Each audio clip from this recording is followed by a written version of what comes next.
That's no moon. It's a space station.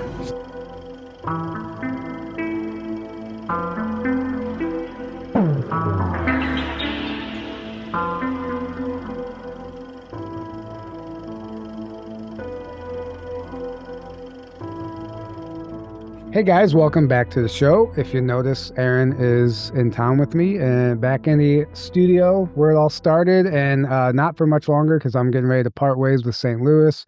But Aaron is in town because he received some news recently, and I'll let him share that with you guys. Yeah, so my dad just passed away 2 days ago.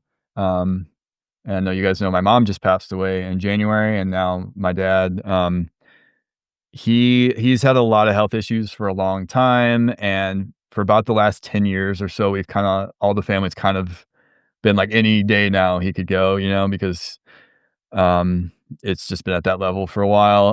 He was on dialysis for 5.5 years, and there's been a couple points in the past where we thought for sure he was going, and then he pulled back through it, but this was just his time, I guess. And after my mom, his wife passing in January, I think he was just like very ready to go and to be back with her again, and not be in Yeah. pain anymore. And it was just his time. Well, So and you that's why I'm in town. Yeah. yeah, and you handle it well, man. Like, just Thank so you. everyone knows, like I told Aaron we didn't have to do this episode, and he was like, "No, I want to do it." So, yeah, thanks for showing up and doing this. And I understand it's a hard thing to go through, and we'll ask everyone to just send prayer and love, their prayers and love to you. And Thank you. yeah, I know it's Thank not you guys easy. so So, much. I truly appreciate it. um, yeah, we'll keep you in our hearts. And so, with that out of the way, I guess we'll jump into things. I have just one or two announcements to make. If you're interested in a replay for the Rebels of Disclosure event, you can grab a replay for only $50. That link is below at journeytotruth.online. But more excitingly, we have our tickets on sale for the Hawaii conference/retreat in April of next year, April 20th through the 24th. And there's only like 60 spots left. So if you guys are interested in coming out, grab a ticket, come hang out with us. We're going to be swimming with the dolphins, checking out some sacred sites, Volcano National Park. There's going to be a great lineup of speakers. It's a really cool, like, hybrid event. So stay tuned for more details on that. But if you want to reserve your spot, you can do so now at journeytotruth.online. And today's guest is Drew Bankey, and I'm just going to quickly read his bio because there's a lot here, but it's all fascinating stuff. He's a combat veteran, author, and co-founder of Sacred Journeys Within, a federally recognized psychedelic church. He is a suicide survivor turned spiritual guide, drawing from Native American ceremonies and plant medicine to support deep healing. His face-to-face encounters with Bigfoot and shadow beings fuel his mission to expand collective consciousness. Drew has been featured on Discovery Channel's Homestead Rescue and speaks widely on veteran healing, spiritual awakening, and multidimensional experiences. And one of the things we want to get into today is some messages that his guides told him years ago about Trump being the last president. And, obviously everything right now with Trump and Elon and everything with the raids in LA, like, that's in the headlines. So we're going to start with that. We're going to first of all, welcome to the show, Drew. And we would love to hear how these messages started coming to you and what they told you about, I guess, our current time right now and Trump. Sure. Well, to go all the way back to when the messages first started was from ayahuasca in 2016. Just went to it for some relief from PTSD, and knew about heard about the spiritual aspect of it, but really didn't understand what that entailed until I actually experienced ayahuasca, and then kind of got thrown into the spiritual realm. So I tell everybody, from the get-go, like, I was not a seeker going into this. I kinda got tricked into my spiritual awakening.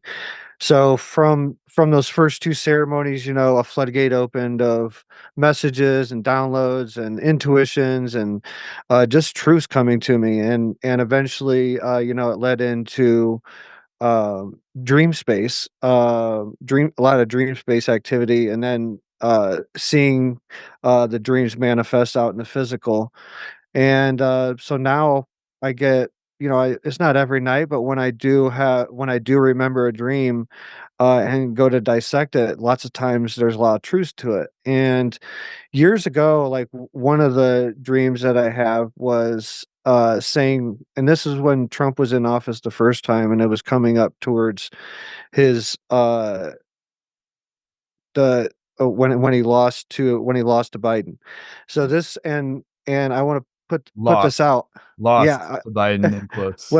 whatever it is. I'm not I want to put this disclaimer out there. I'm not political either. I don't believe in either side. I think it's all a big game. If you think that you think that the biggest government, most powerful government in the world is going to turn the power over to a new person every 4 years, it doesn't make sense Not like how it that. works. The people that are really in power are not the president. Like the Mhm. president is a face of something else. That's my belief in it. But anyways, this was when Trump was coming up into his reelection from his first term, and I had a dream, and it was very specific. It said Trump will be the last president of this current governmental structure, meaning that there was going not that there was going to be chaos, but there was going to be a reformation of basically our government, the way it was looked at, the way conscious was going to be looked at a different way, and all these things. And when he didn't get reelected, I went through about a year of like reflecting of like my dreams. Okay, as going over the dreams that I had, the ones that I knew were true and come to light, and then this one this really big one sticking out that was just always a thorn in my side. It was like, why was I told this? And now, he didn't get reelected. And then when he started running for reelection, when it was close to uh, the the last election date, the last voting time, I started to get a feel. I just knew that he was going to get reelected, and now it's starting to all make sense. And what I was shown during that time was there was going to be, a lot of natural disasters. There's going to be a lot of disasters between our collective, from our collective disagreements in our collective, which spews out, and it's starting. We see it starting in LA now. Over the past couple of days, a week or so, it's been getting worse and worse in LA, and I think we're going to see that on a more global scale. But I don't see it as the apocalypse. I see it like a reset. And Trump's just a marker, like a marker in time. And it's very apparent he's different. It's very apparent he's different than any of the governmental leaders that we've had in the past. So it's the signs are all there that this is a different time we're moving into.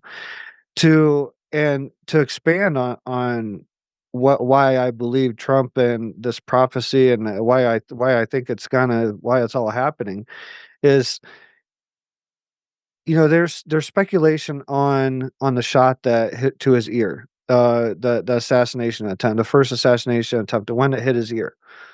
There's a lot of speculation on that, whether it was real, whether it was fake, whether it was staged, blah blah blah. Mhm. It doesn't matter. The point is, if and I'll say if, like, because I don't know for sure, like, I'm no expert on this, and I have I have no sides and no stake in this game at all. But if he did get clipped in the ear, he had a near death experience. And from my experiences, I had my own near death experience in 2019, on top of all these psychedelic experience and other ceremonies with other Native American ceremonies with non psychedelics. To add on top of that, I did in the Sundance. I'm a Sundancer as well, and so in 2019, I did die in Arbor. I was gone for 5 minutes, and when I came back, it was a totally different understanding that just doesn't go away. Mhm. So if you get clipped in the ear, like, that's a near death experience in a sense, and I would be willing to bet that Trump has a different outlook on life now after that. No matter what side of the aisle you're on, you have to agree, like, that is still a human being. It doesn't matter if you're left or right. It's still a human being. If he did get clipped in the ear, that's a near death experience, and therefore by default, he has to have a different outlook on life. So that would add into why he would be, the last president of this current governmental structure, I think we're about to see open contact, and with that, we're going to see a massive shift in consciousness. Right.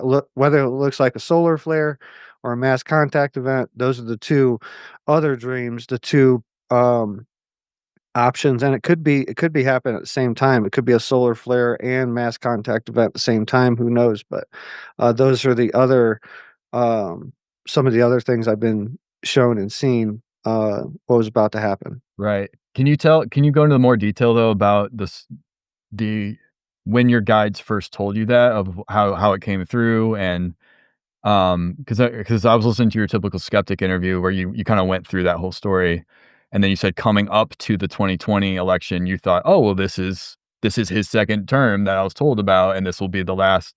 But then when Biden seemingly won, you were very confused, and then when the Yeah, next 4-year election came up, you're like, oh, he's going to win this time. If you can just yeah, like go into more of the story yeah, there. exactly. I mean, that's um, I don't remember any more than what I said about like that moment, but I was definitely very confused when Biden won that election. Like, because I've had precognition dreams, starting probably from, I drank an ayahuasca first in 2017, and I mean 2016 and 2017, 18 is when I first started having precognition dreams where I put it all together and was like, okay, this is all connected. Like, the physical, the ceremony space, and the dream space, they're all connected. And I've had uh, several dreams to connect those. Some of those dreams I can't really speak on publicly, but rest assured, like this, I was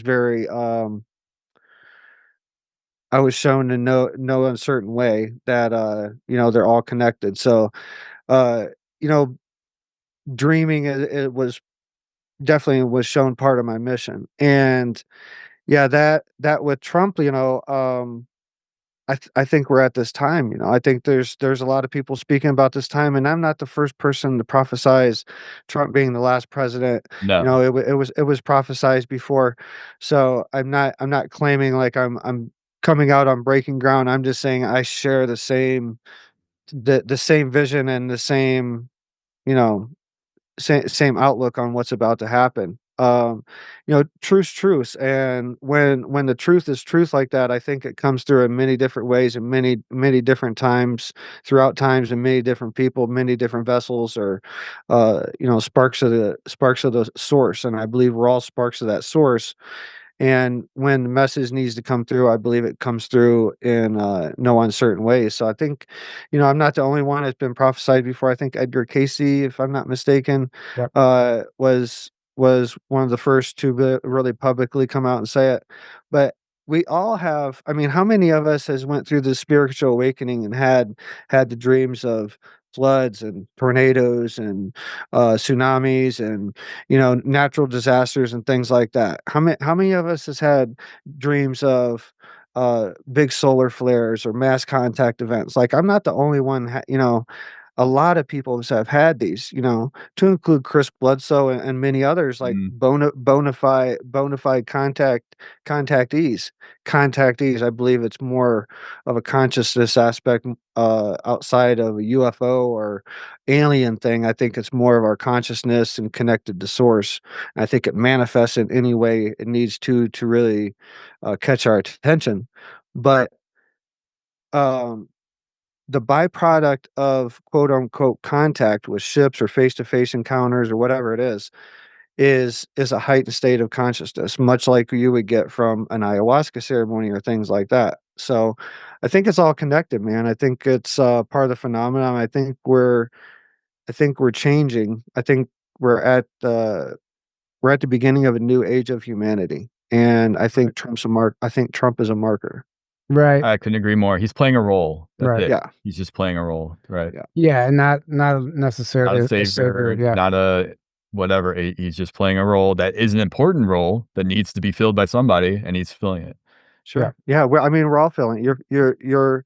Right. You guys are conduits for people to share their stories to reach others. We all have our certain roles, and we need to step into those and really question, like, what is our role in this lifetime? You know, we Right. really need to. The imposter syndrome is a SOB, you know, and we really need to Mhm. overcome that. The imposter syndrome is holding back the evolution of humanity because we've been ingrained to think, you know, we are these lower beings, we're only 3D.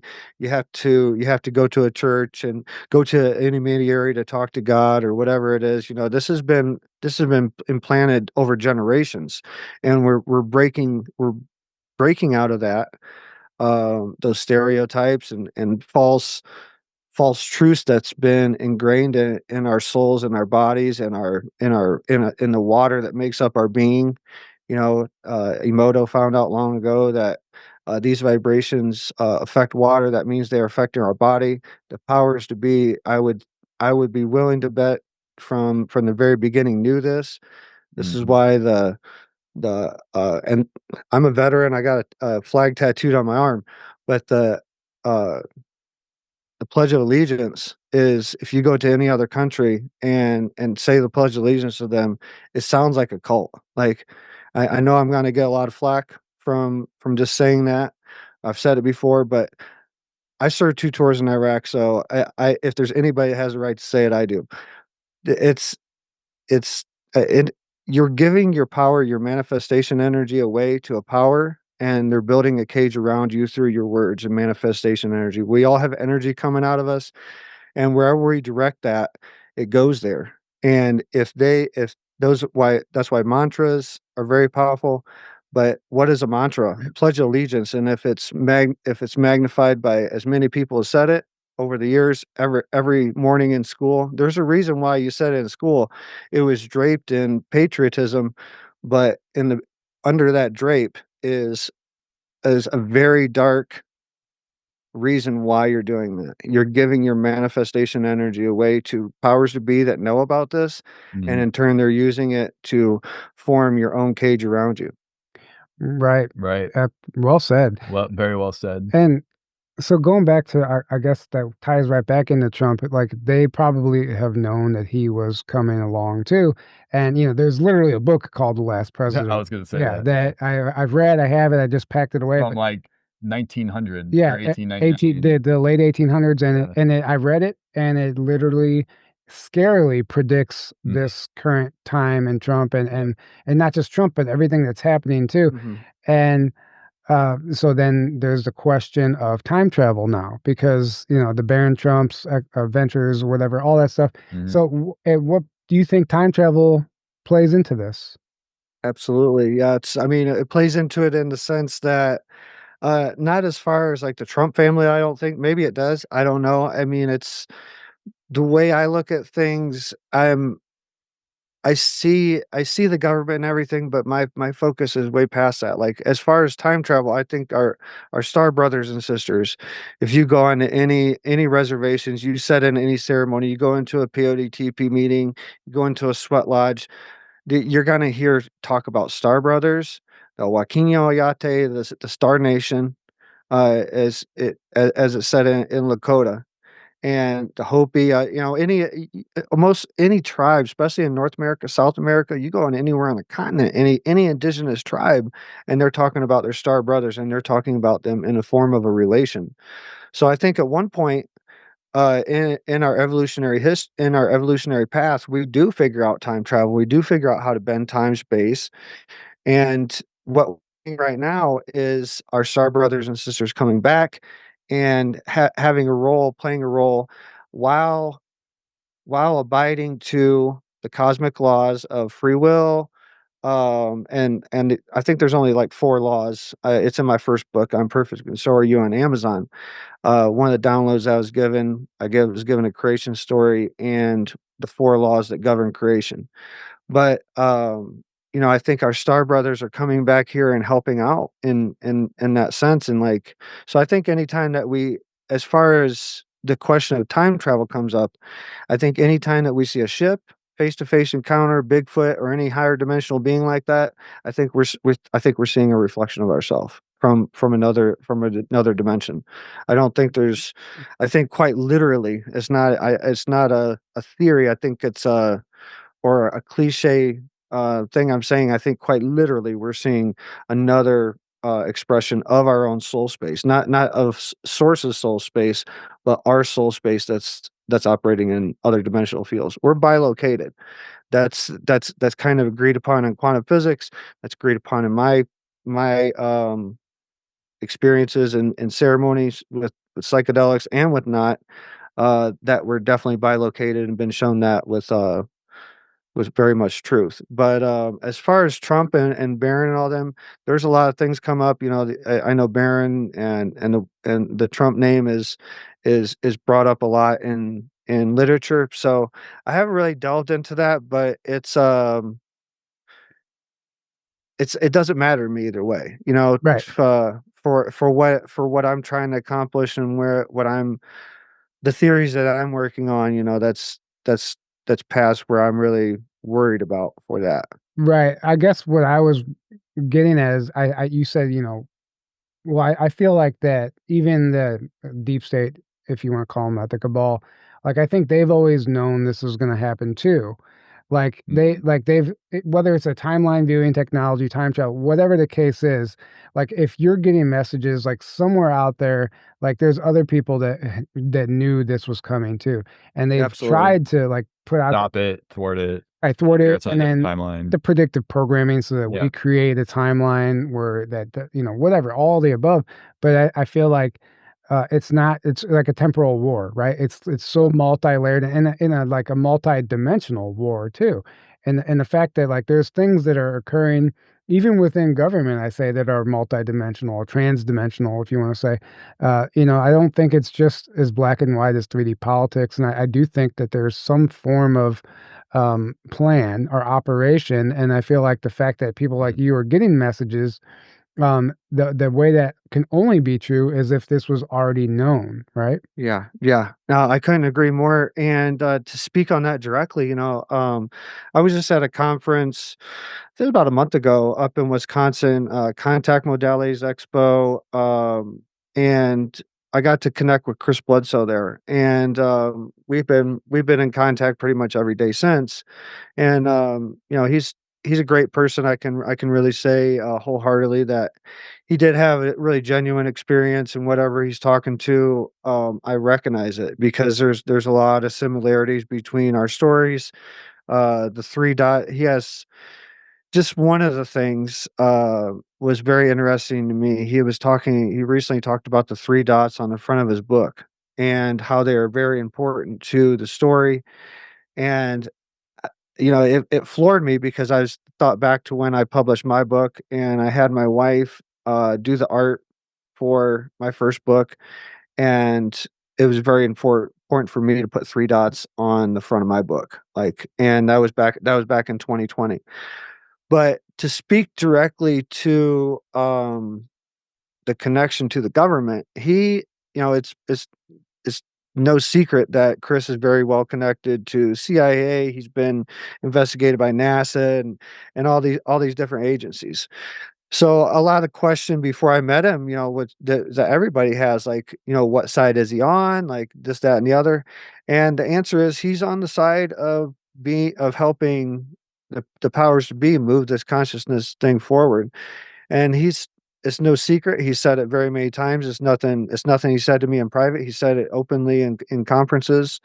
But there's a team of women that are congresswomen, senators, and employees of the Pentagon, all women, around 8 or 9 of them. I don't know exactly how many of them, but it's around that number. But they have known about this for years, and they know that this means a consciousness shift. The implications of this is a consciousness shift, what's happening. And they're studying Chris, trying to get ahead of the game a little bit more than what they already are, on trying to understand how we're gonna be able to connect with this new species, quote unquote species, that's coming to Earth and interacting with us. It's more and more open. Like I live out here in southern Colorado, just south of the Great Sand Dunes, just south of Mount Blanca, which is a known hotspot. But for ever since I come back from that conference, it's been nightly contact. I've shared a lot of footage on my own social media pages and things like that. So I see a ramp up of not only on a collective scale, but my own personal contact and relationship with the phenomenon is ramping up, and I think it's coming to a crescendo where it's either gonna. I think the solar thing, we're deeply connected to the sun. That's a big lesson that I have received over just the past couple of years, really, of our connection to the sun. We're drawing from the sun. The sun is really the physical manifestation of the creator in this 3D world. This is where all our energy comes from, whether you're eating plants, food, animals, it doesn't matter. You're eating energy that's come from the sun. So the breatharians that I've talked about before in past interviews are people on this earth that really get into a heightened conscious state and meditate for 6 to 8 hours a day and receive their energy from the sun and really don't eat or drink water.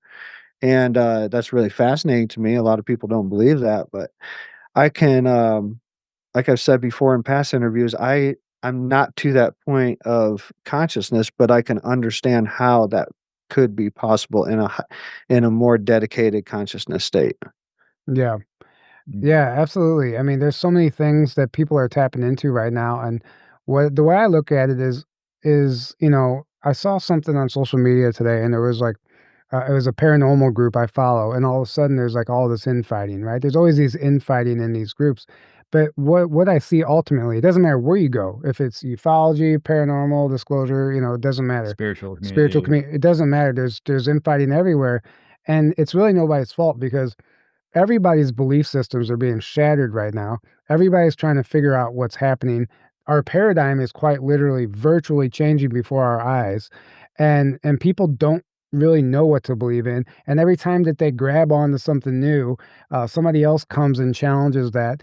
And inevitably, like all this stuff is coming up within people and they're projecting stuff and everything's just boiling at this boiling point right now. And ultimately, like we shouldn't be pointing fingers, but understand that this is a byproduct of like deprogramming from this matrix, right? Because we were born into the system where we didn't have a choice. Now people are understanding, like, wait a second, what's going on? So I think that like you said, all these UFOs and these nightly things, like it's quite literally changing before our eyes. And like we're just witnessing this shift in consciousness, and the stuff in the political arena is stirring the pot too. And I think it has to get real for people. I think they want a reaction out of people, because it's always been we've always had this like controlled narrative handed to us. Now we're seeing like this transparency within these like Elon and Trump and everybody, and people don't know how to react when they see people talking like us. Like it's like, oh wait, like we're not used to this. So Right. I think that's all by design to get people like asking questions now. And Mhm. before they just figured, oh, it's all been taken care of. But now people are forced to question things, and obviously it snowballs from there. But I do see like this is like a wonderful time, but it's also chaotic at the same time, and very sad and traumatic. But it's all leading to a much brighter place, in my opinion. But what was I just telling you before the show? I don't know. Spiritual growth. Oh yeah. Yeah, So, yeah, I don't know what were you telling me. great time. Spiritual growth happens the biggest spiritual growth, I'll say it that way, happens through stress and Right. through hard times and things that aren't fun going through them at the time. But Sure. that's when so much growth and so much spiritual growth happens. And then you can look back and be like, wow, that sucked at the time to go through, but look at what happened from that. Absolutely. Right. To speak a little bit on grief, because I think it's the right time to speak on grief a little bit. But a few years ago, I think it started. Oh, it started at the end of 2019, so right before COVID. Got a call from my mother-in-law that my sister-in-law, police officer, had shot and killed herself. So we had to take off, go to Ohio. Literally had to clean up like her apartment, where it happened, all that stuff. And there's a lot of questioning of like, and this is, after right around the time when I was already leading ceremonies, but it was right around the time when I founded Sacred Journeys Within at the beginning of 2020. We founded Sacred Journeys Within. So I was deep in the medicine space, and definitely a lot of questions of like, why, why is this going on? Like, why is this coming up? Because everything, like, even at that point, I was really questioning like anything that comes up in life. Okay, this is an experience. This is what source says. Like, this is experience. Like, pay attention to it. Pay attention to your emotions, but don't go too far into your emotions. Like, find a lesson in it. And then it was a couple months later, got a call from my sister, my my nephew, Army veteran, going through a divorce, shot and killed himself. We go there, clean clean up his apartment, clean up the area where it's at. And again, the questions are like, why am I going through all this? And there was a lot of little subset lessons in all that and everything. And then couple like 7 months after that, his brother, my other nephew, same sister. She's only got 3 kids, two boys and 1 girl. Both boys. The second boy hung himself. Mm. Have to go to Georgia. Like, and when I get to my sister's house, and this is her second son that she's lost in 7 months to suicide. So I get to Georgia. It was hours. It was the next day after she called. I got a ticket that night. And next day I was there. Um, and get to her house, and there's a bonfire in the backyard. People talking about Tyler and this and that. And his name was Tyler, by the way. And I was there maybe 20 minutes. I start seeing like there's the ground starts flashing like purple and everything. There's a meteor that goes right over top of the house, maybe a couple thousand feet right over top of the house, so close that it changed the color of the backyard from green to red to yellow to purple, all the colors of a meteor, and went right over top of the house. My sister was really like, she was shattered.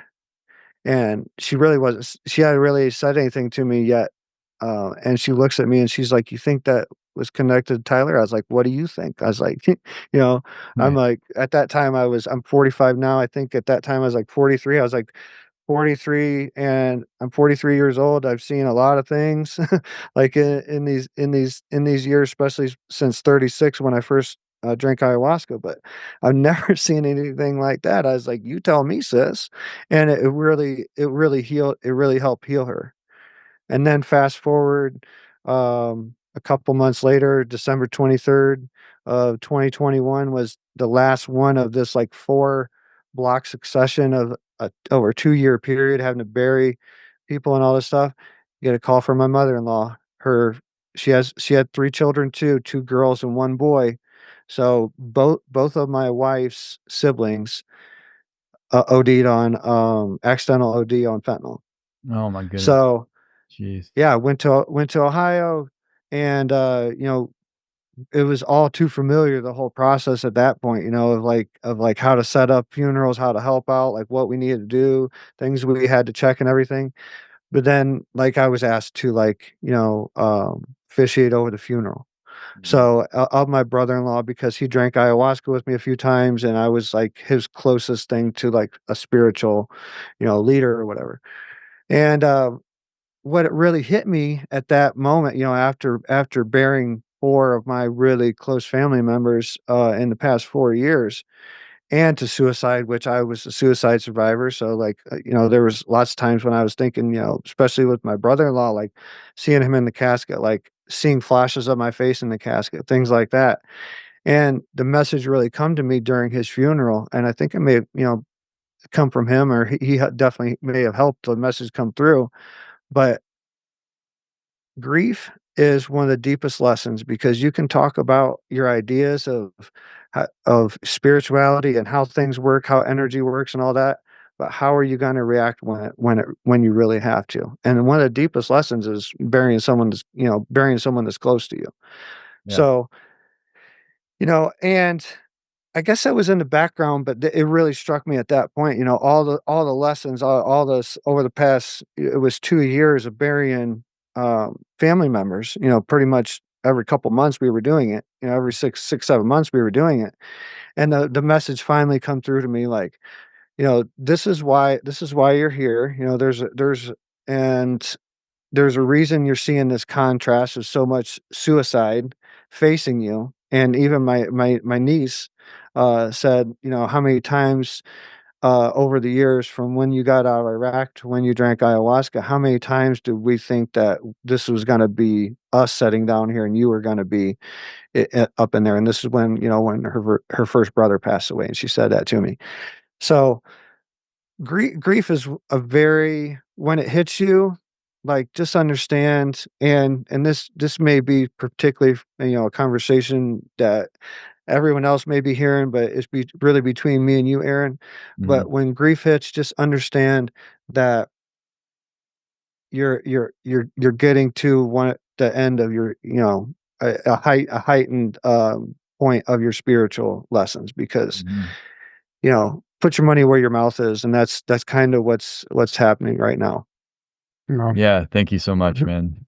Um, I can't imagine losing 4 close family members within that span of that's so you've been through it. So you know, yeah. right, And I just lost both my parents in the last, 5 months, so Yeah, this is, yeah, like, my time of that right now. It's been yeah. And there's totally different layers on it. You know, when it's your parents, you know, and Mhm, to see, you know, to see my sister and my mother-in-law lose their children. And I have 4 children of my own. You know, my mhm. oldest is uh she's about to be 22 this year. Oh, My oldest son's about to be 20, and then I got a 3-year-old and a 2-year-old. oh, So, wow. Yeah. so and a vasectomy. So, Oh, wow. after all that, I got a vasectomy, so I'm done. But, Right. but, you know, it was very sobering to see, you know, my mother-in-law, which I'm very close to, we're very close to, you know, Mhm, most holidays, especially around Christmas, you know, Thanksgiving and stuff, it's mostly spent on that side of the family with her. And, yeah, just to see and my sister go through and losing a child, it was so sobering to see them actually come out the other side and be able to actually survive. Like, I don't know what I would do if I lost a child. Like, I hope right, yeah. I never have to live that experience. But, you know, like we all say that, you know, we never want our childrens to bury, you know, we want our children to bury us. Kinda live right. a That's the way it's all set up. Well, But yeah, grief's a big lesson, man. and you know, like somebody I know, they lost a child, and it sparked a spiritual awakening for them. Sure. And I feel mhm. like sometimes that's all designed as well. Like Sometimes like that's yeah. like they know, they understand, like, it's more of a gift, like, in a sense, like that Mhm. child, that soul came here to Mhm. play a role, and then leave when time's up, and then, like, it did something for the parent that would have never happened otherwise, right? Sure. So there's so many ways to look at it, and it's beautiful, and it's like this beautiful dance, actually. And, you know, death is just a transition, and it Mhm. can be looked at as a celebration because, you know, down here it's very dense and heavy, and you're being freed from this physical body, and like these chains that hold you down to the third dimension. So The soul doesn't die, the real you right, doesn't die, it's just Yeah. the right, temporary body you're inhabiting that right, is really Yeah. and yeah, doesn't make so it any less hard though, you still have to grieve and of course, go through that process, but it helps to know that greater perspective right. of reality. Yeah. I'm 38 now. My mother passed away when I was 24, and there's still layers. Mhm. Every Mhm. occasionally, a new layer of grief will present itself, and as you know, as we do this work, right, and things happen in your life, and you're faced with look in the mirror, and you know, just deal with some stuff that you might have not even understood until now, you know. So it's just, it's an endless process, and but it is a big part of like this awakening, and I agree with that. I didn't expect the conversation to go this direction, so I don't know where to go from here. But uh, Well, yeah, we never do. I never know where the conversation is gonna go, because I I made an agreement, you know, in 2019, got a prophetic message or whatever you wanna call it, and I was told I was to speak as source and with no filter, and not be source, but speak as source, and speak as Drew too, and like that's why like now I'm very free, like on so many different planes of my being. I'm very free because um I'm here, and I know that what direction we're heading as a collective conscious. I know that we're kind of over the hump, and we're just kind of everything start just playing out now. I don't think that's not saying we still don't have to do the work, but the integration of source consciousness into the 3D collective consciousness, I think, is here, and I think it's unstoppable. Right. Mhm. So Yep. what if Percent. what if things don't play out like your visions, like the open contact scenario, Trump being the last president? I Like, just delete my YouTube channel. That's it. I mean, no, I don't know. you know what I I mean? mean, Because there's a reality to like, and there's all these probabilities, right? sure, And potentials. So, sure. like, what would you say to that? Because you never know.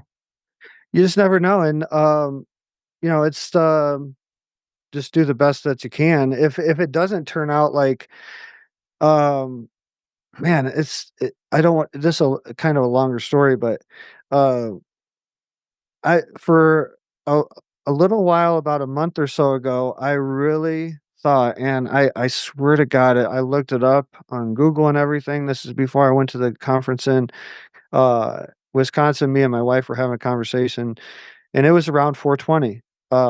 We're smoking out, and we're talking about how this is Easter and everything. And I was like, sometime, and it was just like one of those conversations you have with a joint. I was like, my birthday's been on Easter a few times in the past, and she's like, BS, like my wife's just razzing me, and I was like, no, look it up. I was like, so I typed it into Google, and it showed up like the past time. My birthday's April 11th.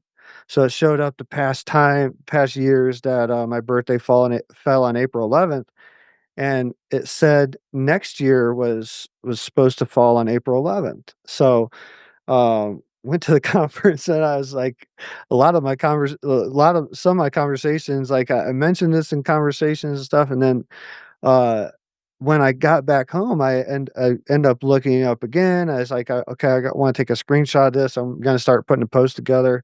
Chris Bledsoe talks about there's going to be something happen on Easter of next year in Egypt, alignment with the sun or something like that, shining on a certain part in between the Sphinx paws. Anyways, uh, so there's others, the first time, Chris, saw his, initial thing, he was 46 years old. I'm turning 46 next year. So the conversation that I was having, even with Chris, I was like, my birthday is on Easter of next year. I was like, I really think that I should be in Egypt. And checking this afterwards when I was gonna make a post and kind of put this all together and make like an announcement of it, all these synchronicities. Easter's on April 5th of next year. And it's, I don't know if it's a timeline shift. I don't know if I read it wrong or whatever, but it's just Whoa. from it tripped me out, and um, so maybe that could play into what we're talking about. Maybe things change, maybe timeline shifts or whatever.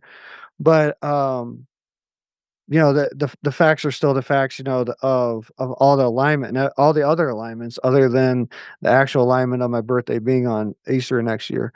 But yeah, I don't know. If it's wrong, it's wrong. Like I don't care, I don't Right. care either way. Like I know who I am. I know I'm still a particle of source going through this experience, and I would just dissect that for what it's worth at the time. But um if we come up 4 years from now and we have an election and we get to inauguration day and there's a new president that gets sworn in, then and it's not Trump, then then I go from there. But it's not Right. like I said, it doesn't it's like candy for me. This information about Trump and everything, it's just candy for me. Like the deeper stuff, I know we're going through an awakening, I as a collective conscious, we've all been through our own version of our individual awakenings, whether it be through a death, near death, ceremony, you know, crazy synchronicity that just makes you question everything. And to backtrack a little bit to something you said earlier, Tyler. You was talking about how um, we're going through this massive like paradigm shift as a collective, as an individual, and as a collective. And I think that's one of the gifts of deaths, that when they come very close to us, they kind of shift our paradigm, kind of shake our thoughts up. I know Aaron's head's totally another place right now, just contemplating a lot of stuff. But these psychedelic ceremonies, anything like that, gives you a glimpse into basically a paradigm shift. So I think, you know, um, these things are a gift for us, especially in the times we are now. Like, I believe I would go far to say I'm a little more prepared than for ships to land on my front lawn than someone that has never had a paradigm shift as far as psychedelic ceremonies, near death, whatever. Right. Right. Because it's just a lot farther away from their baseline. My baseline is closer, was farther away from their baseline. My baseline is closer to aliens landing on my front yard. I'd be more expecting at this point than not expecting it. Right. It would be right, because here's the thing, we tend to think of things in black and white ways where, like, something is always good or something is always bad, and that's not how things work, right? Yeah. It's like something can in and of itself be a good thing, but in the wrong context, it could have a detrimental effect on people, right? Sure. So mass contact, let's say it that way, because people are having their own contact been forever, right? All the time. But as far as like them coming down and landing and like being amongst us openly, which I do think there are many here already, we just aren't told, that's a whole other story. But as far as that aspect of like what we all think of as open contact, right? I do think we're getting there. It's going to happen soon, I think, but it has to be the right time, because for a lot of people, like you just said, they're not ready. They're not. It would have a detrimental. It'd be so traumatic on them if it happened in a specific way like that. That it's like, I think the masses have to get to a certain point. Doesn't mean we're never going to get perfect, whatever that even is, of like everyone's completely right. No, but like it has to get to a certain point. Things have to play out a certain way, and it's all in divine timing, I think. And then it's like, all right, it's going to happen when it's going to happen, and let's stop worrying about when is it going to happen, how is it going to happen. It's like, well, it's going to happen in the way it needs to happen at the right exact time, Right. in that way.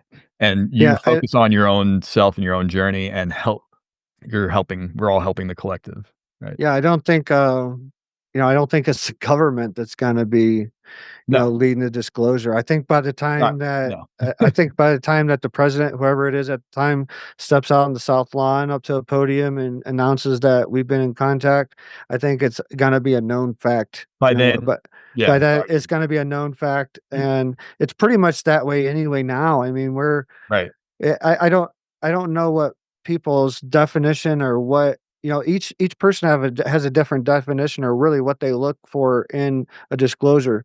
Most people want that South Lawn podium, right. president coming out and saying, this is what's going on. But Why do really, you I need mean, if why do you need that? That's what I would ask if the people. Why do you need the government to tell you what you already know and what you I can mean, already it's experience? it's pretty. They've said over and over again, the Right. releasing all these videos, all these, and you could put the breadcrumbs together. I mean, all this proof that they've been studying consciousness, using consciousness, studying psychedelics, using psychedelics, Mhm. for spies. Even, there's. I was watching a podcast a while back. I think it was Sean Ryan. I can't remember Sean Ryan's podcast. I can't remember the guest, but he was talking about how there is 43 known terrorist groups that are using remote viewing at this time. Yeah. Oh, I believe it. I remember. Yeah. I And saw this. we've been using it since, probably the 40s or Yeah. 40s or before. While publicly Uh, denying that it's even while real and public right. denying, Right. and making anyone that goes into it, witchcraft and all these Mhm. other things, making movies to make anyone that believes in it look like, they're kooks, Right. while the while they've been studying and using it against our enemies, and using it for their benefit the whole time. And 100%. that's one of the cookies that's going to crumble, like, when disclosure comes. They talked, it's kind of well known, but Bush Jr. had a meeting when he was in office back in '04 of disclosure. Like, it was on the table then. They put Mhm. it to a committee. They they uh they did like a scenario where what would happen if it did come out, and the cons outweighed the pros. And some of the things that were mentioned was medical, the medical industry, the spiritual industry, like any industry. You got to think that's everything that's connected to all those, every business that's connected to the medical industry. And this may get it kicked off of YouTube if we're on, All comes down going. to the money Yeah, system, it all comes down to money. And enslaved by this money system that we gotta keep it going because we gotta make money. No, you don't. No, you don't. genuine disclosure is Right. gonna disassemble a lot of things. All gas, coal, and oil, gone. A Medical lot industry of completely things. gone, overhauled. Everything we are used to is gonna have to be overhauled because it's that big of a paradigm shift. Sure, just And we just need think that to about, happen. It like, has to happen, right? I hate to go, I hate to. It's like the kind of the theme of this interview a little bit, but the whole grief thing, like how we're taught to process death in the Western world, um, basically turns into cancer. Like, Right. if you understand how energy works, and if you understand Reiki or anything like that, we have been the the way we have been made to look how death is processed, especially in the Western world. It goes in line with getting colon cancer, getting lower abdominal cancer, and all these things, because energy is stuck there, because we're not processing the energy like like we're meant to do. You Right. go anywhere in India and stuff like that, reincarnation and death is not processed like that, and you don't see colon cancer like you do in the United States. Right. And it's an attack against humanity. It's literally attack against, because they're killing people, because they're suppressing and teaching false facts, like false facts of how things work, how death works, and things like that. Yeah. Make it. And just Yep. just think of the casket companies, cemeteries, all these things that were all ingrained, like this is how it's supposed to be. But they don't teach us how to process and really deal with that grief in a way, which actually turns into a blockage in your root chakra, Mhm. which then eventually turns into sickness, and then turns into cancer. And 100%.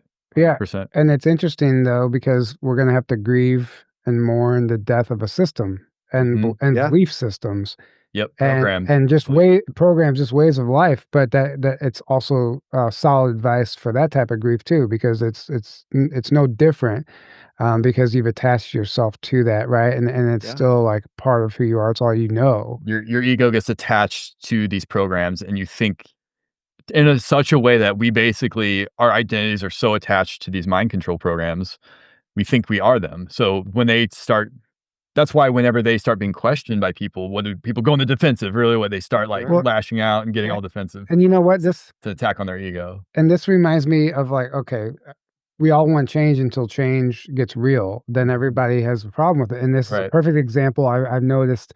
Remember growing up, like we all like dreamed about flying cars. We want flying cars and everything. And now we literally have flying cars and like these prototypes and like these basically enlarged drones, right? That people can fly. But we have flying cars and they're being tested. And then everyone's like, "Oh, that'll never work.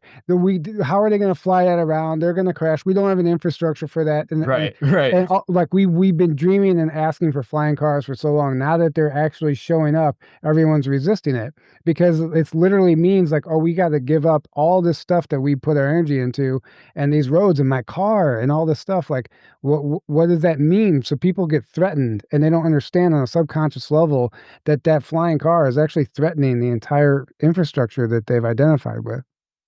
Sure. It's about perception, right? A lot of people, like, they're on the earth. they're part of the earth, like which we all are, we're all part of the earth. But William Shatner, when he did the whole went to the edge of space thing and then come back, one of the first things he said was it changed him because he saw the earth from a different point of view. And when you go into these ceremonies or astral travel or just meditation or anything, you look at the earth from a different perspective. You see the earth, but you look at it from way out here. It's this That way you tiny can, speck that we're yeah, all on from way out. you can see kind of everything happening as an organism, and not just, Mhm. Trump doing this or this country doing this or this. You see just an organism pulsing. So what I see right now of this organism, the whole earth organism that all of us combined is pulsing, we're doing exactly what you just said. We're trying to hold on to this paradigm, this 3D paradigm, when we're shifting into a 4 and 5D paradigm. And this is why you're seeing all these different things happen on. And the reason that I see it as a whole organism, because you see all these global things happening, all these storms, earthquakes, things like that. But then you also see the rioting and things like that. So the whole organism is fighting in a way, much like you would be in the middle of an ayahuasca ceremony, going through hell, throwing up, and everything's chaos. But rest assured, when we get through, we're in a ceremony. We've been in a ceremony since we've all been in a ceremony since we took our first breath, on a personal level, and we're in this collective ceremony together. But we're no doubt we're in a ceremony right now, and we will have a moment of peace and bliss at the end of it. And we're going to be eating watermelon when the sun comes up. Yeah. But right now we're throwing up. Right. We're in the middle of the ceremony and we're throwing up, shitting our brains out. We're in that Yeah. phase right Right. now. Yeah. Right. I'm gonna We're in the least fun phase of the ceremony right now. right. I'm gonna title the episode that we're shitting our brains out. Right. Right. There you go. Yeah, I couldn't agree more. Actually, I love that analogy. That's exactly what's That's a happening right perfect now. analogy. That's Yeah. it. Yeah, it's just Mother Earth responding to the changes, and it And manifests. we're all part of Mother Earth. Right. We're all part. Right. Our physical body, like literally, we're releasing these chemicals and the little bit that makes up our physical form. We're mostly water. I mean, which is really like the water is kind of the physical aspect of spirituality. It flows everywhere. It's needed, but it's overlooked all the time. It connects us all through vibration, connects us to our ancestors. Water connects us to our ancestors. So it's a very symbolic. I found, as above, so below is is true in almost everything when you really start to look at it from that aspect. Yeah. Yeah. 100%. Right. Everything's Mhm. and everything's just manifesting in different ways, and it all depends on what it is that you see, like, and what you believe in. Like yeah, like this pole shift narrative that I've been seeing going around. That Fear mongering. a lot of people, like especially on X, like I mean, people are genuinely like digging holes in their property and building bunkers and stuff for this pole shift, Yeah. as if somehow it's going to save them.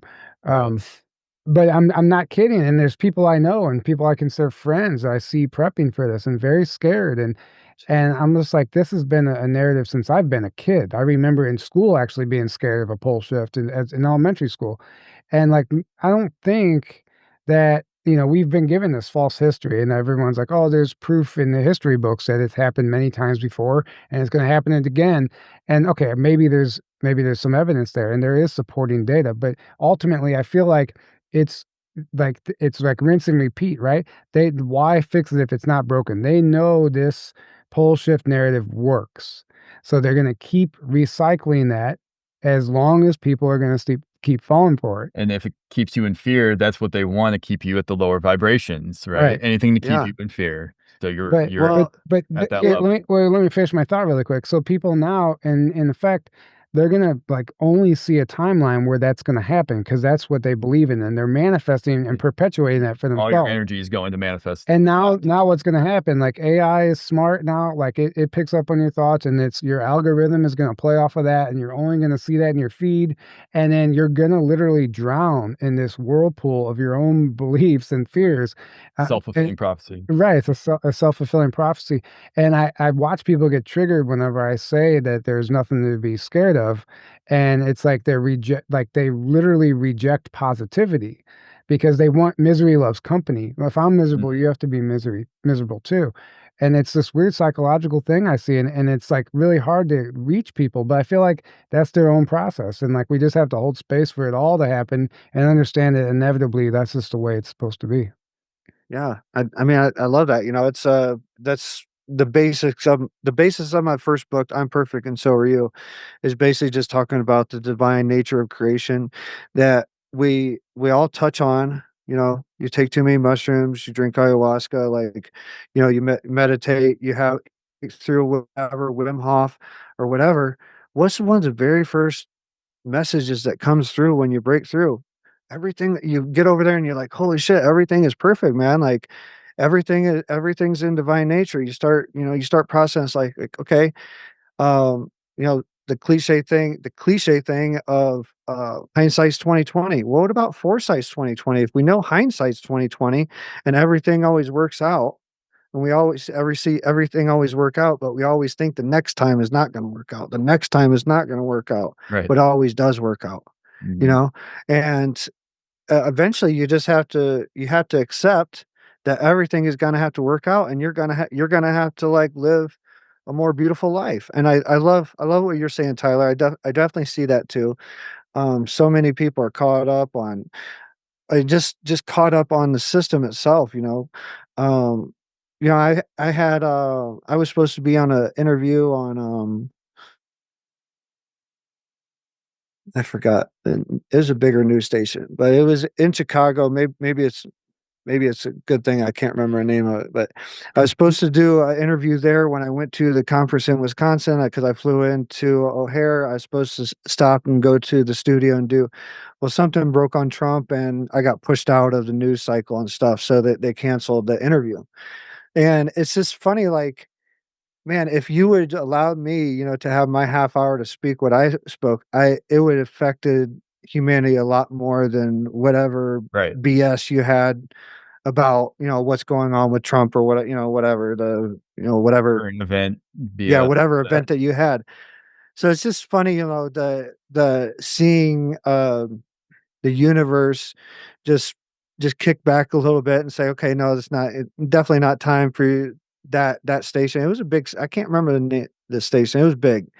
But it would have been good. I would have hit a lot of people, but it just got overshadowed by that, which I have to trust. Like, it's, my message is getting out there, and what I'm trying to share is basically like our power that we all have, and when I tell my stories of things that's happened in the Sundance, things like that, I was Sundancer for 3 years. People don't know what that is.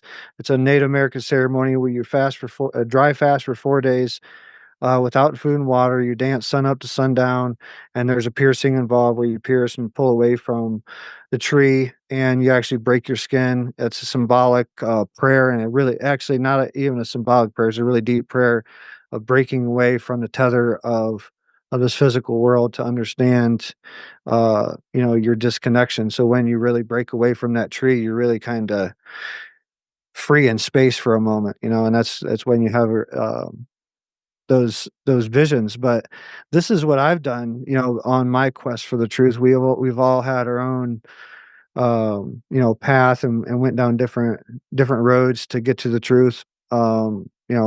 For me, I had to punish myself. There was something deep inside me that I had to punish myself and go through great lengths to do that, as far as physical pain. But I'm glad to say that I don't feel the need to Sundance anymore, because that's a Right, lot. It takes a lot out of you. right. Yeah. Yeah, and it's interesting though, like I understand that, okay, whatever that news broke about Trump and that was more important. Obviously, that's the media, so they're gonna run with that. And I do think there's something to it, though. I still think that's all necessary for the collective right now. This all this stuff happening in the political arena. I think they're like assessing the planetary consciousness right now too. Like everything's staged. They know what they're doing, and I think they're watching very closely at how people react to this stuff, and like basically, quite literally assessing where the collective is at and like and then okay, how can we proceed and how will this be received, what will be the safest way to approach this, and it can manifest in any number of ways, but I think there is a higher plan involved. And it right now, like, yeah, all like, okay, so we host this show and we cover everything. We get into politics sometimes and stuff in the surface level thing, and maybe it's not the most important thing, and it could be a distraction, but there's always something within it to learn from, and there's always something you realize it's connected in all ways, right? Connected to everything. And we talk about it from the greater perspective too, Right. because a lot of people talk about politics and they can't see these deeper layers or the greater, and they're talking about it as if that's the ultimate reality of what's happening. And I always laugh because I'm like, man, some people they're just so ingrained in this program that that it's like the blinders are on, and that's all they think. The surface level of everything happening is all that's happening. And then there's a whole nother, because like at least some people like that have a spiritual, some kind of religious or spiritual perspective, but there's people that don't even have that, and they just think, and it's like, man, I feel bad for people, like, because it's like, how much fear do you got to live in to think like this is all not just the five sense realities, all there is, but like I'm at the whims of like the government and everything on this level outside of me. Anyways, that's a little Yeah. tangent, but we always come at it from a greater perspective where we know even the things that are the surface, more superficial level like that, they're still connected in some way to the greater stuff. And there's a Sure. reason things are playing out the way they are. And we try to look at it from that perspective. Yeah. Well, there's a vastly different reporting style. You know, I've seen some of your shows, and there's a vastly different reporting style than the mainstream media has for something. How, you know, Trump tripped down the stairs when he was coming off of Air Force One, or Trump got a new plane, or whatever, you know, whatever it is. But Mhm. there's you know, there is value in it, and I bring up Trump a lot because I think it's all part of it. Like if we're looking at everything that's happening, we have to look at everything that's happening, you know. And like I said, if you're looking at the Earth from that outside perspective, from the edge of space perspective, it's all connected. Right. You know, a lot of the, you know, most of the shows that you go on, no religion, no, you know, and if it's live on, you know, radio or something, no cursing. You know, there's what Right. the stipulations they put on You got to anything. stay in their box. Yeah, You got to stay in yeah, their and box. Yeah. even if you're not talking political, because I wouldn't consider myself political, and definitely not for either side, but, Mhm. even if you bring up the word Trump or anything like that, it triggers people. I get that. Oh yeah. Like, you Oh know, yeah. I totally Right. get that. We had, I co-host on, Spaced Out Radio every Saturday and Sunday, and we had Kevin Day on the other day, and you know, he's very vocal about his disdain for Trump and everything, and you Oh know, yeah. it triggered everybody in the comment section and everything. It's only boosting the algorithm for the interview, Right. but Right. so keep commenting on it and stuff like that. But I get it. You know, it's triggering for people because it's important. There's a lot happening. You know, there's no matter what side of the aisle you're on, even if you're not on the side of the aisle, like there's a lot of things bringing up feelings for people. Even myself have, you know, stuff going on in LA right now, whether it be you know, manufactured or not, it's still bringing up a lot of emotion in me, and I don't want to see the unrest. I'm ready for this age of peace. I'm ready for the Right. convergence of the masculine and feminine for the next you know, 1,000 to 2,000 Right. years. And that's what that's what I'm ready for.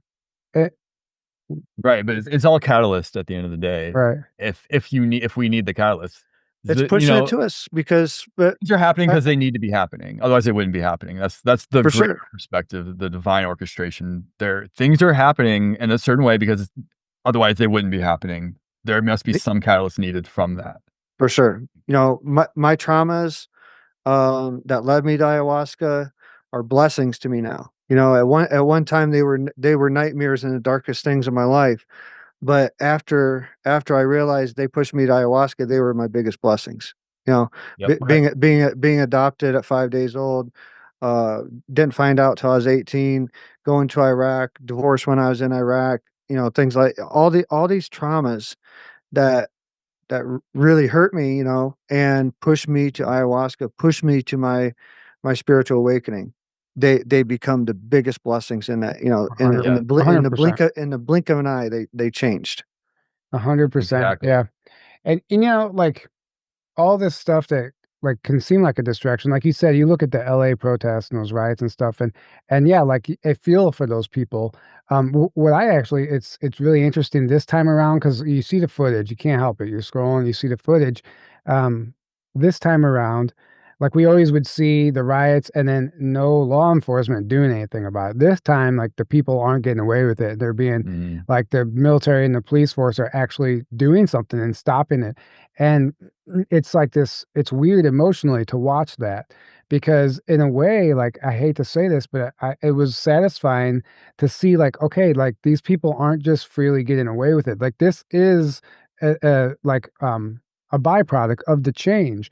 Like Yeah. we are literally seeing something different this time. We're getting the same riot, the same planned protest, but this time the result is different, and it's the action is being taken, and it gives you this different feeling. I'm like, okay, like this to me is evidence that something is changing now. Had it looked the same as it had the last couple times, then it might have been a little disheartening. Like, damn, like when's this going to change? But Right. I'm watching it. We're just I'm watching it not play learning out. those lessons at all. Right, I'm Right. watching it It's play like out differently this time, and I feel bad for all the people involved, the people that are mind controlled in there that are doing the looting, right? And the protesting, and the ones that were manipulated into participating. And then I feel for the military and the law enforcement that has to go in, that has families to go back home to, that literally have to put themselves in a literal war scenario. This isn't a peaceful protest. It looks like a civil war in the streets. burning down Sure. Yeah. cities and destroying businesses, So you like my heart goes out to them and like I just like injuring I people. send them like prayers and love, but I understand also like this is how it plays out. This is how it Mhm. happens.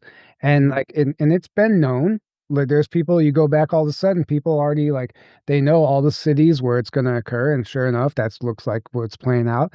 And it's all been known, it's already done in some capacity, like it's all happening simultaneously. It's already done. So we just have to understand, like, yeah, we feel for these people, but I think everyone signed up for this, and this is how it plays out. Inevitably, there's going to be casualties in a moment of change like this, and it's the catalyst that's needed, I think.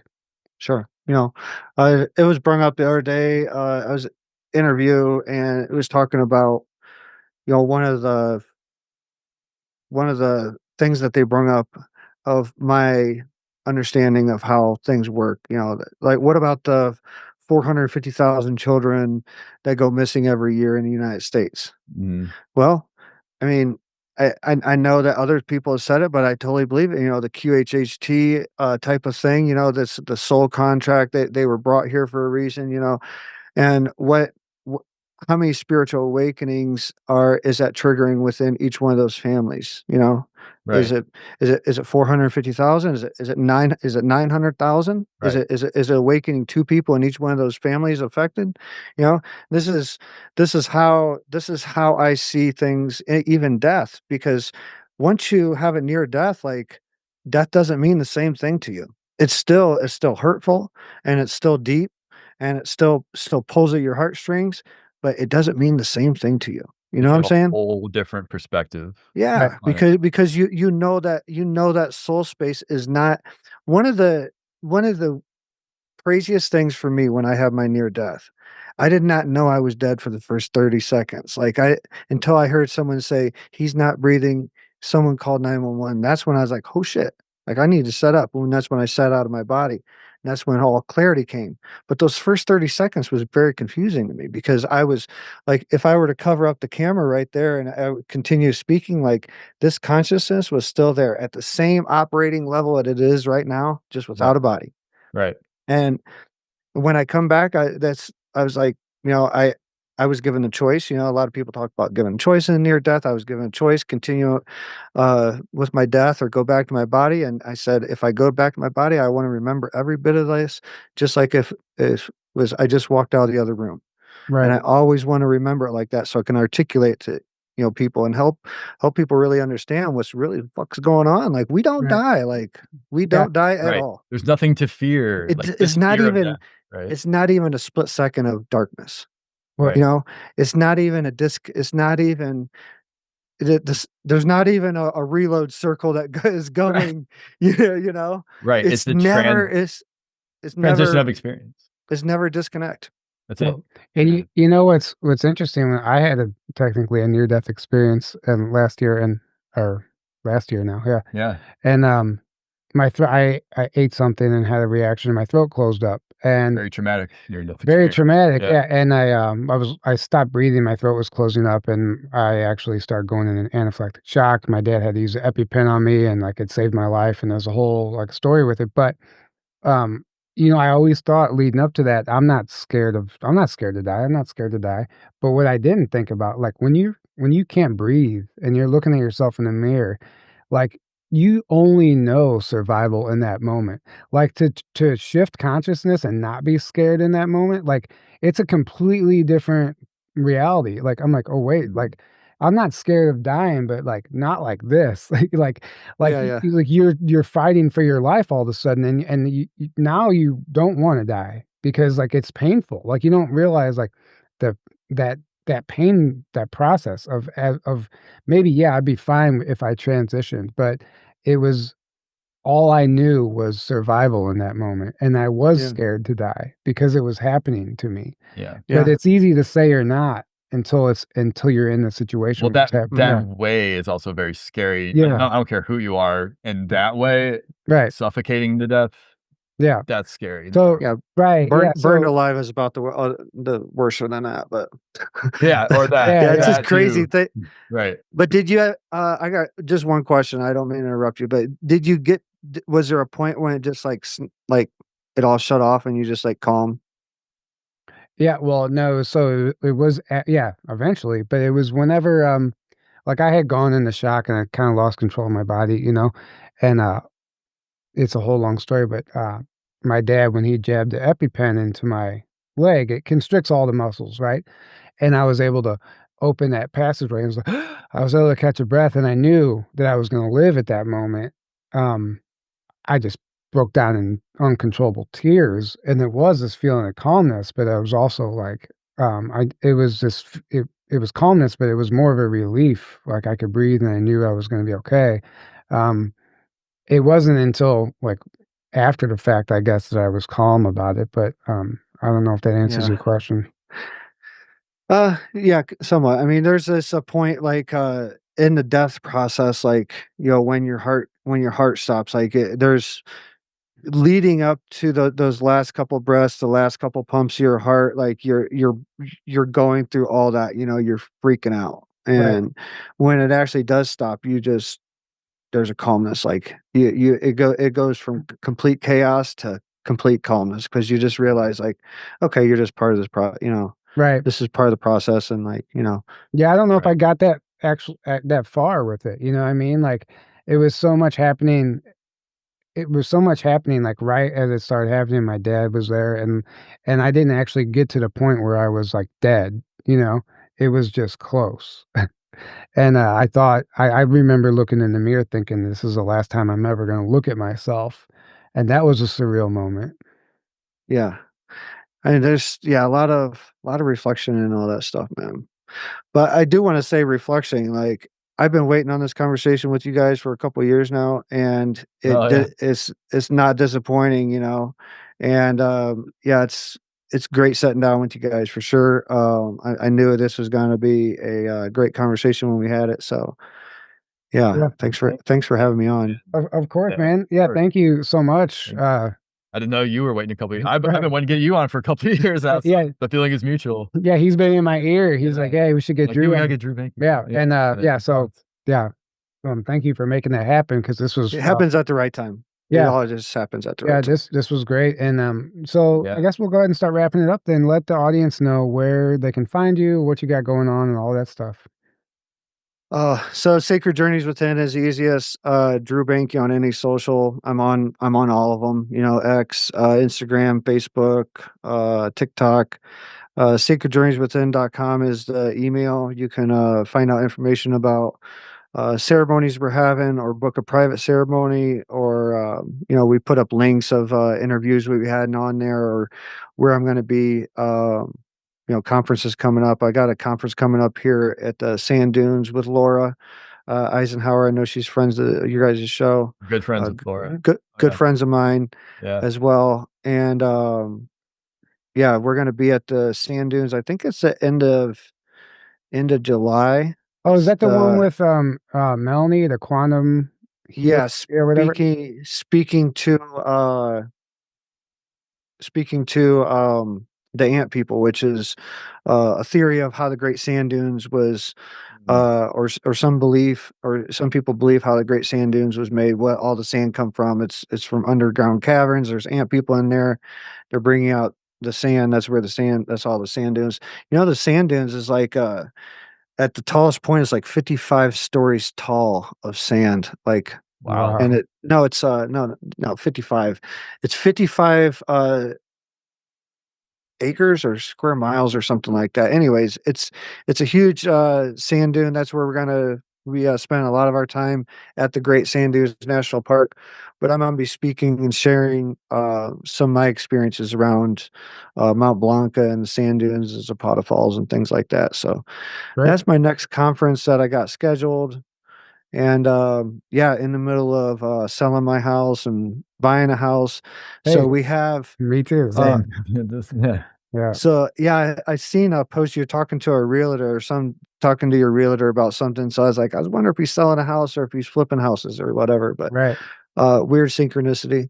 But yeah, I'm closing on the first on both houses. So it's crazy. I'm closing on buying the house and selling the house on July 1st. I'm closing on the first too.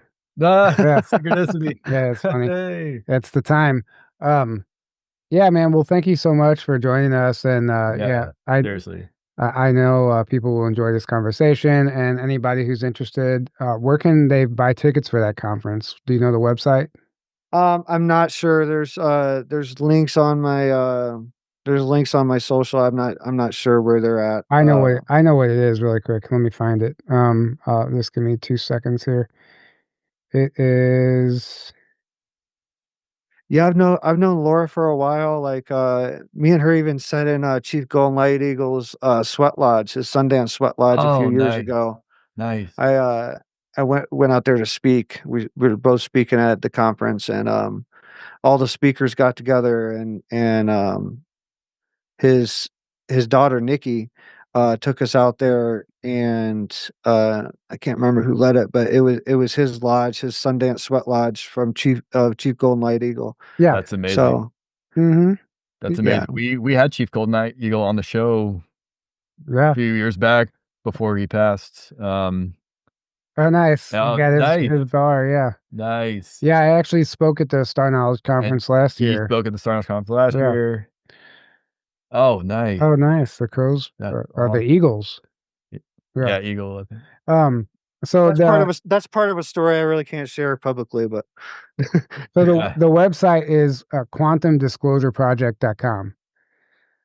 yeah, and she also, there's another uh coming up, I think, in this month. Yeah, Chaco Canyon. In I'll Chaco actually Can- be there. I'll He's be gonna there. be Chaco Canyon. Yeah. Yeah. She wanted me to come to that, but I can't make it with moving and everything. Right. Yeah, it's tough for me, like, because of my closing. I'm gonna have to do a virtual closing, but I'm still gonna be there. Yeah. So yeah, but quantumdisclosureproject.com, anyone who's interested, you can get a ticket for the Chaco Canyon one at the end of the month, or the one in Colorado, where you're gonna be speaking. And what are the dates for the Colorado one?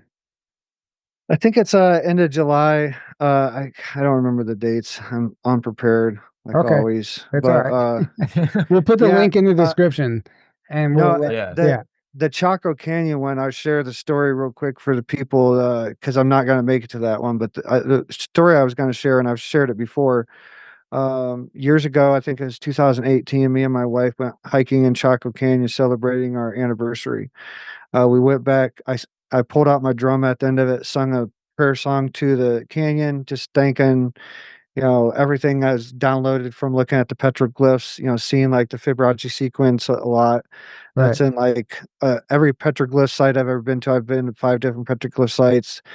Every one of them has the Fibonacci sequence. That's our energy, Right. that's coming off our meridian points. Anyways, went back to Cortez, Colorado that night, and that's when I had my face-to-face encounter with the shadow being. And later on, after that, about a week or two later after that incident, had a dream where I was on another planet, blinked my eyes, and end up going through the same experience, but from the other perspective. That's when I really understood bilocation, how we were bilocated beings, like our soul space is bilocated.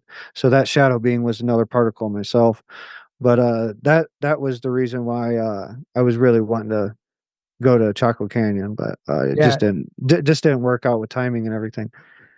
Yeah, it's a cool place. I camped there last year with my dad. I think it was last year. Time escapes me now, but really one takeaway from that was we were camping at the campground, right? And he went to use the restroom, and I was just sitting there. The stars were just coming out. And I see sometimes like the satellites and stuff moving across. Sometimes I think they are ships, but one was moving across the sky. I'm just watching it, and it was like no really stars out yet, And I'm watching it, and on my mother, like it literally stopped over my head. It virtually came to a stop, and my dad comes out of the bathroom. I'm like, look, look, look. And this time other stars are popping up. And it's so bright. It was the brightest one directly above it.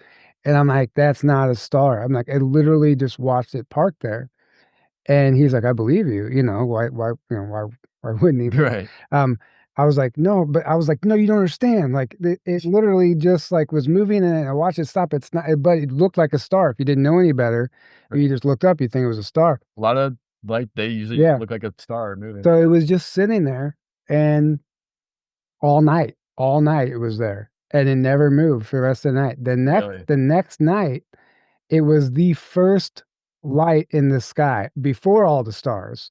It was the first thing you could see, and it was still there. And I'm like, look, that wasn't there last night when the sun started setting. It's still there, and it stayed there. And I don't know, like I don't have any like dreams or experiences or anything like that I remember, but I just wonder maybe it was me, like you said, like an expression of me. I really, and that's the most logical explanation to me, and this is what I've been told directly. Another thing real quick, I let out two different, the thing here by the sand dunes, I will be leading the C5 that night. So I will be the one leading the C5. This is kind of my mountain right now, but and I have a lot of activity. I have no doubt that we'll see something cool. But one time in ayahuasca, I'll leave everybody with this. At the end of the ayahuasca ceremony, after my vision and work I had to do and everything, I always got like one question. I get like one question, doesn't matter what it is. She would answer it, truthfully. I said, when is disclosure going to happen? Like everybody trying to figure out, like, when is disclosure going to happen? When are we going to find out about UFOs and things like that? And the response was through a vision and verbally. She showed me a vision of a mirror, and I saw my reflection in the mirror. Then I saw my face morph into different species of aliens, different species of people, and everything. It said disclosure will happen when everybody decides to look in the mirror truthfully. Wow. So we all, Big. that's the truth for all of us. Because I asked, I was like, is this the truth for me? Is like, am I an alien? She said, no, all are. Yeah. Yeah. I believe. Exactly. Yeah. I love that. That's a beautiful note to end on. Thank you for that. is- Yeah. So with that, we'll go ahead and wrap this up. Thank you for joining us. This has been fabulous. And, we'll have to do this again. And Yeah, absolutely. Anytime. Great. Yeah. Love you guys. Love what you're doing. Yep. I see you and I appreciate you. And I can't wait to be back. And we'll have Wait to have you back. everyone just send Aaron some love and prayers for his mom and dad. And, Thank you. And we'll just keep him in our thoughts, and we love you. And Thank you. Yeah. So I love all of you. Yep. All right, guys. Good night. Have a great evening. We love you. And then until next time. And it's just literally the way of the heart, and that's the way of the future. So they are the ones that guard this planet. They open portals, they close portals, and they kind of protect us as a whole. We wake up and we're like, holy shit. I've been lied to. And I'm going to explain how this works and why they want our souls so badly. When I'm talking about what is possible, I mean as far as the secret space program. It's like this is the future, and it is a part of this golden age we're moving into. There's no hiding. You can't hide this, you know. So your quantum body, bringing more back online, like as in reloading past lives, soul fragments coming back, dismantling implants. It might be different star languages that might come through. And, we're talking a lot about dimensional beings, and they're very highly telepathic. So it's like looking around. It doesn't see us. It can't see us. I can see it, but it can't see us. It can hear us, and it knows something's going around. But humanity does have a bright future, and I'm going to prove it to you beyond a shadow of a doubt. The minute I came into their energy, I was like, this isn't a real human. Their eyes were different color. And so I do believe it was a clone. This thing is going for sometimes years at a time on these missions. Is this thing going to other planets?